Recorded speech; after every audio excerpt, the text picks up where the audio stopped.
Assalamualaikum warahmatullahi wabarakatuh.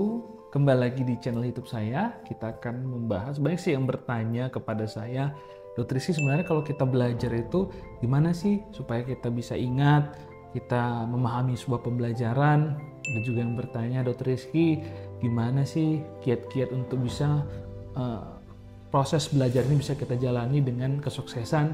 Yuk kita bahas dalam video kali ini. Nah, teman-teman, jadi beberapa pertanyaan ini sebenarnya dulu saya pernah menjadi seorang mahasiswa. Ya, kita juga memahami bagaimana kita menjadi seorang mahasiswa, kita memahami pembelajaran, terkadang berbeda karakter dosen, berbeda pemahaman yang kita dapat. Kalau pribadi saya sendiri sih, saya itu belajarnya bukan menghafal ya, tapi saya mengulang kaji. Jadi setiap dosen yang sudah memberikan mata kuliah, saya tetap terus mengkaji dengan diskusi kelompok. Jadi saya ajak nih teman-teman di tempat kuliah saya dulu, ya kebetulan saya mengambil jurusan kedokteran, ya udah kita belajar diskusi dengan kelompok. Kita buat kelompok kecil 5 atau 6 orang, kita bahas nih misalkan mata kuliah tentang anatomi.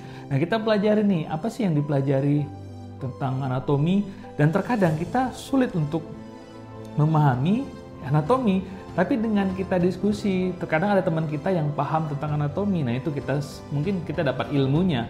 Jadi saya progres pembelajaran saat saya kuliah seperti itu teman-teman. Jadi terkadang berbeda orang, berbeda pemahaman, berbeda cara sih, tapi kalau dengan diskusi kita lancar, insya Allah apapun bisa kita dapatkan tentunya. Jadi banyak hal sebenarnya yang bisa kita lakukan, namun terkadang proses pembelajaran di diri kita masing-masing itu berbeda. Nah, bagaimana sih kiat menjadi sukses? Nah, kiat menjadi sukses itu sebenarnya tergantung dalam perencanaan diri. Nah, kalau kalian sudah berencana, saya sudah fokus pada mata kuliah, saya sudah fokus pada bidang keilmuan saya nih. Ya kan? Nah, artinya apa? Nah, kita harus bisa menyukai jurusan yang kita pilih. Nah, kalau kita sudah minati nih jurusan yang kita pilih, insya Allah proses yang akan kita jalani walaupun sulit itu akan berjalan dengan lancar. Kembali lagi dengan diskusi.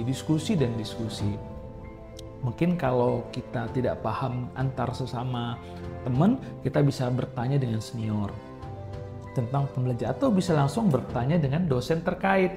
Terkadang tuh dosen mau tuh loh di jam-jam istirahat, mereka mau kita datangin untuk belajar dan mereka welcome. Nah ini yang menjadi satu kemauan kita yang penting sebenarnya, niat ataupun kemauan. Kalau kita sudah niat ataupun punya kemauan, apapun pembelajaran, sesuai apapun pembelajaran itu insya Allah bisa kita selesaikan dengan sukses. Jadi setelah kita bisa menjalani, kita tamat, insya Allah bidang keilmuan yang kita sukai, itulah yang menjadi rezeki kita. Artinya kita punya skill, keilmuan kita bisa dapat, dan insya Allah kita menjadi orang yang sukses. Yang pasti mungkin nih pertanyaannya sudah saya jawab nih ya.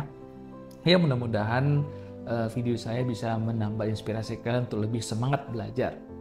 Terima kasih, yang penting tetap semangat dan terus menonton video saya tentunya. Jangan lupa like, komen, subscribe, dan share. Terima kasih. Assalamualaikum.